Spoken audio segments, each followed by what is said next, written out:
আজই ডাউনলোড করুন আর এনজয় করুন আপনার পছন্দের শো। ঋতু যতই বলুক তোমার সঙ্গে ওর কথা হয়নি, তবু আমার মন বলছে ঋতুর কাছে গেলেই আমি তোমাকে খুঁজে পাবো। শোনো মধুবনী, বিয়ের কিন্তু অনেক আচার অনুষ্ঠান আছে, বুঝতে পেরেছো?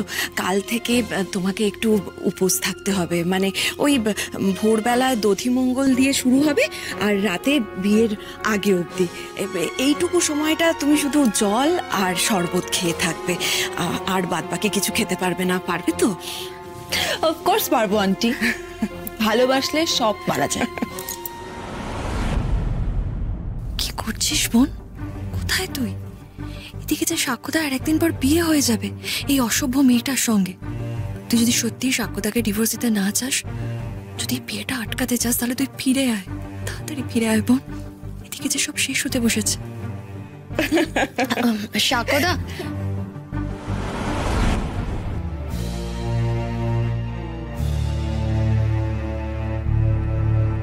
কাকই, আশি তোমার সাথে কন্ট্যাক্ট করেছে? করবে না, করবে না, করবে না। আরে ওই মেয়ে তো ওই রকমই, নিজের দিদিকেও শত্রু ভাবে। আরে ওদের কালচারটাই তো ওই রকম। সাক্ষ্য কি মা, ওপর থেকে দেখলে মনে হবে গলায় গলায় খুব খাতির, এদিকে নিজেদের জীবনের কোনো কিছুই একে অন্যের সঙ্গে ভাগই করে না। যত সব। প্লিজ তুমি কি কি প্লিজ, কি প্লিজ? আশ্চর্য, ছাড় তোর কথা। কার ফোন এলো? হ্যাঁ বিশ্বদা, বলো। এই মধুবনী, হ্যাঁ তোমাকে যেটা বলছিলাম, আমি তোমাকে তার আগে একটা কথা বলবো। শোনো, আমি তখন বলেছি ঠিকই, কিন্তু কথাটা সম্পূর্ণ সাক্ষ্যকে শোনানোর জন্য। আদত এত আচার অনুষ্ঠানের কোনো দরকার নেই, বুঝেছো? আমাদের উদ্দেশ্য হচ্ছে বিয়ে, যত তাড়াতাড়ি সম্ভব বিয়েটার দিকে এগিয়ে যেতে হবে। মধুবনী, তুমি এত টেনশন নিচ্ছ কেন? আরে আসল বিপদ তো ঘাট থেকে নেমে গেছে নাকি? কাল আমি আরশির সই নকল করে ডিভোর্সটা করিয়েছি ঠিকই, কিন্তু বিষয়টা হচ্ছে আমি আরশিকে একেবারে ভরসা করি না।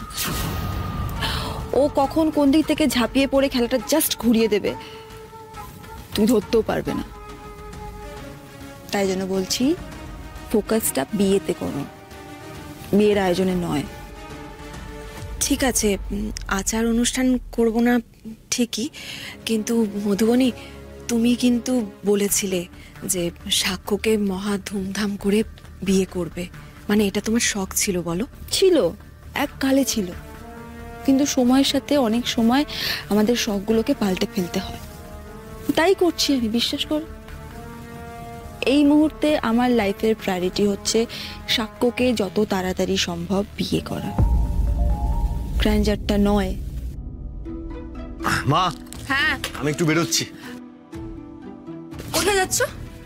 আরে মধু, কাল তোমার আমার বিয়ে, আর কয়েকটা স্পেশাল নেমন্তন্ন আছে, সেটা তো নিজে গিয়ে করতে হবে, তাই না? সেটাই করতে যাচ্ছি। বাবাই। পাপাইকে কোথায় পাবি? সে তো সকাল থেকে ছুটি নিয়ে বসে আছে। ও পাপাই ছুটি নিয়েছে? ঠিক আছে, তাহলে আমি নিজেই ড্রাইভ করে নেবো। সাবধানে যাস কিন্তু। হ্যাঁ ঠিক আছে। এই মধুবনী, শোনো না,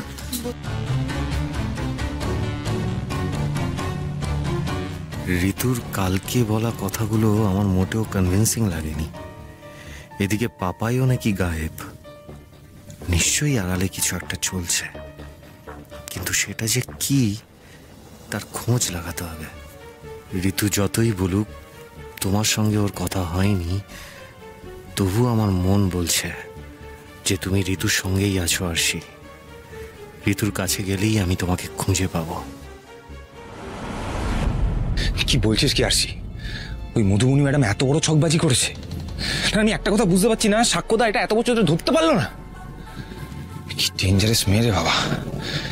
না না না না, যে করেই হোক ওই মধুবনীর ডুপ্লিকেটকে খুঁজে বার করতেই হবে। একদমই তাই পাপাইদা, আর সেই জন্যই তো তোমাকে ডাকা। আমরা ঠিক করেছি তল্লাশিটা মধুবনী ম্যাডামের ফ্ল্যাট থেকে শুরু করব, আর তাতে তোমার হেল্প লাগবে পাপাইদা।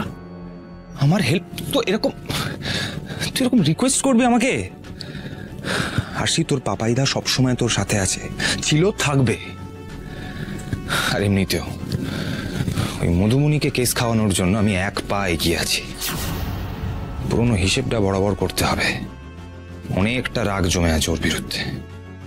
দেরি করে লাভ নেই, চল বেরোই। আরে না না, দাঁড়াও দাঁড়াও দাঁড়াও, এখন না, দিনের বেলা হবে না। কেন? বলছি শোনো, শুনলাম নাকি রাতের বেলা ওই বাড়িতে অনুষ্ঠান আছে, তো মধুবনী ম্যাডাম নিশ্চয়ই তখন ব্যস্ত থাকবে, আর ওটাই মোক্ষম সময় পাপাইদা। যা করার রাতের বেলাতেই করতে হবে। বুঝলাম। ঠিক আছে শোনো, তোমরা একটু বসো, আমি তাহলে চাটা বানিয়ে নিই। হ্যাঁ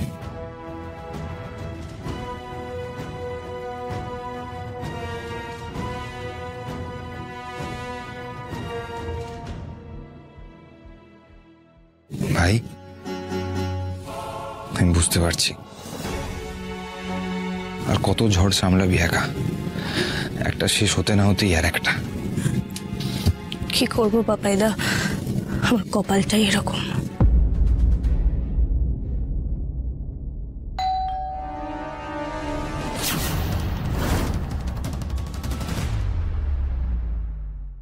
এখন আবার ঋতু তো রান্নাঘরে, আমি দেখছি।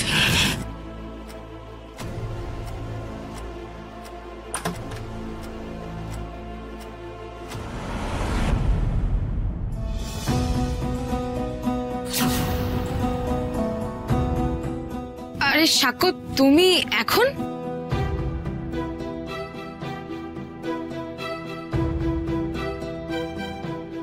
না মানে একটা দরকারে এসেছি।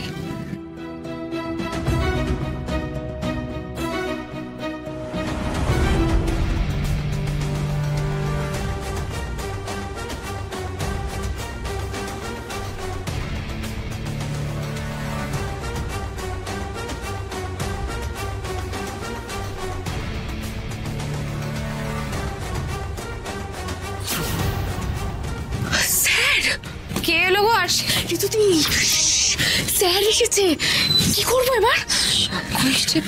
তোমরা না, তোমরা লুকিয়ে পড়ো, লুকিয়ে পড়ো। লুকিয়ে পড়বো? এই বজরংবলী, এই কোন বিপদে ফেললে আমাকে? স্যার যে শটান এখানেই চলে এসেছেন, উনি কি টের পেয়ে গেছেন কিছু? বললে না তো কেন এসেছো?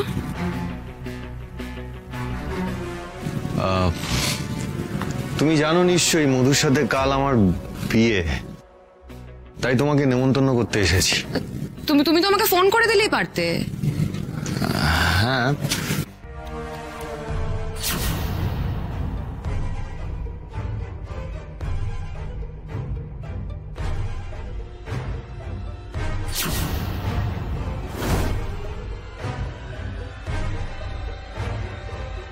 তুমি অযথা সন্দেহ করছো সাক্ষ্য।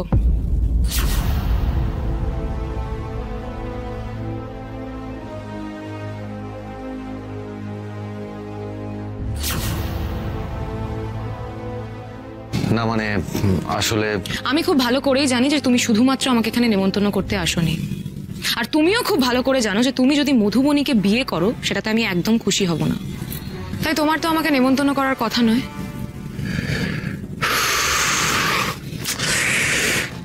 আসলে আমি আর সে এখানে নেই সাক্ষ্য।